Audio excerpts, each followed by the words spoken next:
नमस्कार मित्रों, आप सभी का हार्दिक स्वागत है मेरे YouTube चैनल पर। कृपया आप चैनल पर पहली बार हो तो प्लीज़ चैनल को सब्सक्राइब जरूर कीजिएगा। आज मैं चर्चा करने वाली हूँ सिंह राशि के जातकों के लिए कैसा रहने वाला है।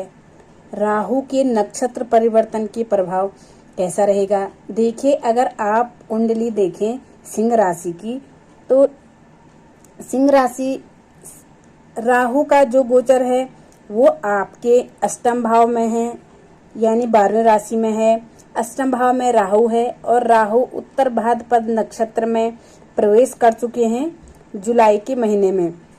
लेकिन इसके चरण होते हैं, 4 चरण होते हैं, एक एक करके चारों चरणों में इनका प्रवेश होगा, जिसका प्रभाव इस वर्ष 16 अगस्त से लेकर और 10 जनवरी 2025 तक के प्रभाव की मैं चर्चा करूंगी कि कैसे रिजल्ट आपको देखने को मिलेंगे। देखिए, राहु, जिसे आप जानते हैं कि राहु एक पापी ग्रह है, एक मायावीर ग्रह है। अगर किसी को मायावीर ग्रह की उपाधि दी गई है तो वो इकलौता राहु है, क्योंकि राहु के अंदर कोई बाउंडेशन नहीं है।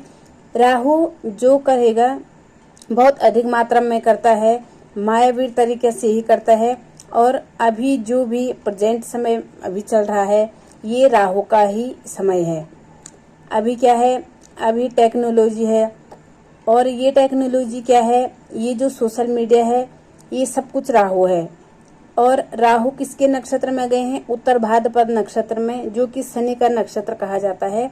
27 नक्षत्र होते हैं और ये 26वां नक्षत्र है, उत्तरा भाद्रपद नक्षत्र। अब यहाँ सिंह राशि के लोगों के लिए ये अष्टम भाव में आए हैं। राहु तो अष्टम भाव में बैठे हैं और नक्षत्र है उत्तरा भाद्रपद नक्षत्र।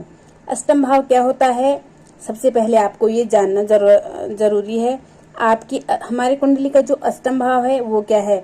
अष्टम भाव जो है अचानक से होने वाली घटनाओं को दिखाता है, जो जिनका कोई पता ही न हो। ये ओकल साइंस को भी दिखाता है, रहस्यमय चीजों को ही दिखाता है, गुप्त चीजों को ही दिखाता है। इसको गुप्त भाव, मृत्यु भाव भी कहा गया है, जहाँ राहु विराजमान है। अब इसके जब एक एक चरण में परिवर्तन हुआ, उत्तर भाद्रपद के 4 चरणों में इनका प्रवेश होगा, उससे क्या रिजल्ट आपको देखने को मिलेगा। देखिए, सिंह राशि के लोगों के लिए बेहद खुशी का भी ये समय है, क्योंकि ऐसे परिवर्तन भी आपको देखने को मिलेंगे। और साथ में ऐसा भी है, कुछ आपको सावधानी भी जरूर रखनी है। सबसे पहली चीज, आपका ऐसा कार्य बनने वाला है, ऐसा काम आपका बनेगा जो काफी समय से नहीं बन पा रहा था। आपकी जो इच्छाएं पूरी हो सकती है इस बीच में। मैं कहूंगी इस समय अवधि में आपकी एक इच्छा ऐसी होगी जो जरूर पूरा होगी, जिसे आप हर किसी भी कीमत पर आप पूरा करना चाह रहे थे, ऐसी इच्छा आपकी पूरी होगी। इसके अलावा क्या है कि आप इस समय अवधि में किसी भी तरह के अगर परेशानी से जूझ रहे थे, आपके काम पेंडिंग चल रहे थे, आपके किसी तरह की प्रॉब्लम आपकी चल रही थी, तो उस प्रॉब्लम से भी आप बाहर निकल पाएंगे। और उसका सलूशन कैसे निकलेगा? आप खुद से ही, आपके अंदर ऐसी क्वालिटी खुद से ही पैदा हो जाएगी कि आप उस चीज का सलूशन जिसे आप पहले नहीं निकाल पाए थे, उसे आप अब निकाल पाओगे। ये सब कौन देगा? ये उत्तर भाद्रपद नक्षत्र के स्वामी देने वाले हैं आपको। ये एक बड़ा अच्छा संयोग है आपके कामों को बनाने के लिए। जो रुकावटें आपके काम में आ रही थी, जो आपका काम एकदम से ब्रेक लग गया था, ऐसा ब्रेक लगा कि उससे आगे काम हो ही नहीं पा रहा था, तो ब्रेकर हटेगा और आपके काम बनने शुरू हो जाएंगे। ये जरूर काम पूरे होने वाले हैं आपके, जो आपके पेंडिंग छूटे थे। या विदेश जाना चाहते थे, विदेश जाने में अड़चने आ रही थी, परेशानी आ रही थी, तो विदेश जाने के रास्ते में जो अड़चने भी आ रही थी वो भी दूर हो जाएगी। ऐसी चीजें भी रहेगी। स्टूडेंट्स के लिए मैं बात करूं तो स्टूडेंट के लिए सितंबर शुरुआत से लेकर और मध्य नवंबर तक का समय बहुत अच्छा है। किसी भी चीज का आप कॉम्पिटिटिव एग्जाम देते हैं तो वहाँ चांसेस है आप सेलेक्ट होंगे। आपके जो इच्छाएं हैं, आप जो प्राप्त करना चाहते हैं, जिन चीज़ों के लिए आपने मेहनत की है, वो चीज़ें आपको ज़रूर प्राप्त होगी। अब देखिए, अष्टम भाव से और क्या है आपके लिए।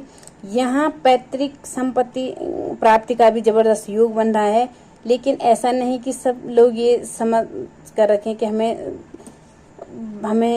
पैतृक धन संपत्ति प्राप्त होगी। मैं केवल योग के बारे में बता रही हूँ कि आप क्या क्या कर सकते हैं। अगर आप शेयर मार्केट से जुड़े हैं तो उसमें भी आप ठीक हो जाएगी। सितंबर के महीने में आपको शेयर मार्केट से भी अच्छा लाभ देखने को मिलेगा। अब सावधानी क्या रखनी है, तो देखिए, माता की स्वास्थ्य में आपने विशेष ध्यान रखना है। माता का स्वास्थ्य का विशेष ध्यान रखना होगा। परिवार में कोई भी सदस्य बीमार होता है, बड़ा बुजुर्ग है, उनके स्वास्थ्य का भी आपने ध्यान रखना है और अपने स्वास्थ्य का भी ध्यान रखना है। कहीं भी आप यात्रा करते हैं तो अपने वाहन को चेक करके आप तब यात्रा के लिए जाएं। यातायात के जितने भी नियम हैं उनको अच्छे से आपको फॉलो ज़रूर करने हैं, यानी कि किसी भी चीज़ को आपको बिना वजह के नहीं छोड़ना है कि चलो छोड़ो। आपको हर चीज़ पर एकदम से ध्यान देकर चलनी है और सावधानी तो रखनी होगी। रिश्तों में भी सावधानी रखनी होगी, क्योंकि रिश्तों में भी कहीं ना कहीं ये प्रेशर लेकर आ सकता है।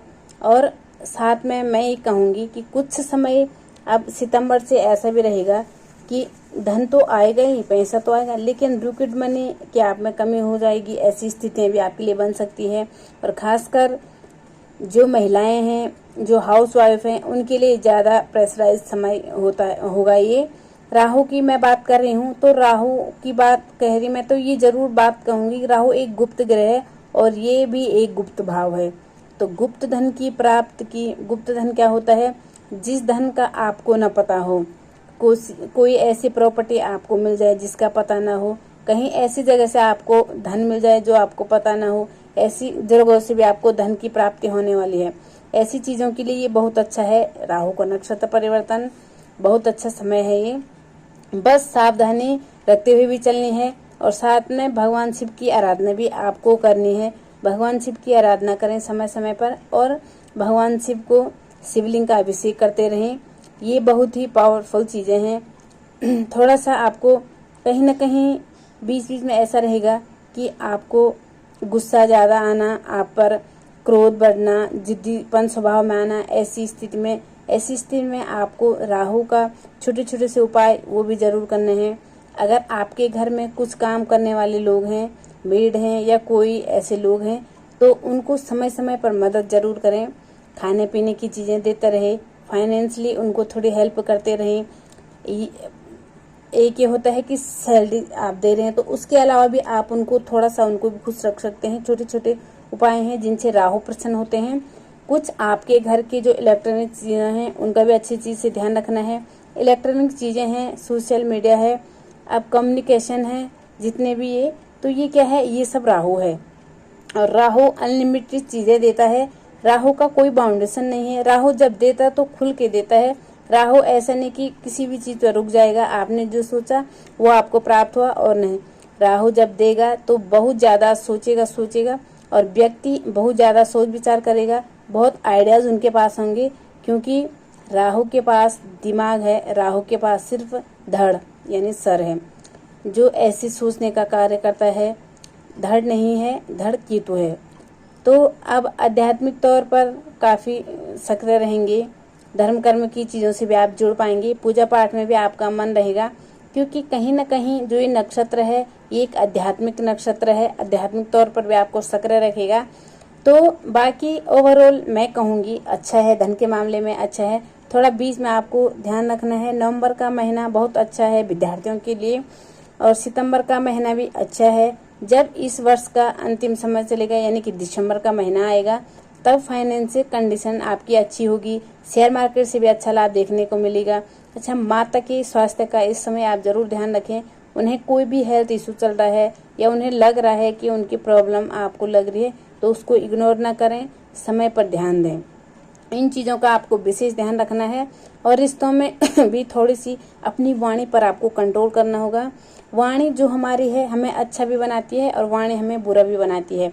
वाणी से ही हम लोगों के दिलों में राज करते हैं और वाणी से ही हम नीचे गिर जाते हैं। इसलिए आपको वाणी पर कंट्रोल रखना है। आपसी सहमति रखें, बातचीत करते रहें, उग्र आवाज़ ना हो, इसका भी आपको विशेष ध्यान रखना है। आपको इन छोटी छोटी चीज़ों का विशेष ध्यान रखना होगा। बाकी मैं ये कहूँगी ये समय अच्छा रहने वाला है, नक्षत्र अच्छा है। तो ये वर्ष तो ओवरऑल कहेंगे इस नक्षत्र में राहु की कृपा से अच्छा बीतने वाला है। आप बस अपने स्वास्थ्य का विशेष ध्यान रखना है। उपाय भी मैं आपको बता चुकी हूँ। भगवान शिव का अभिषेक करें, ओम नमः शिवाय का जप करें और थोड़ा मंगल के भी उपाय करें।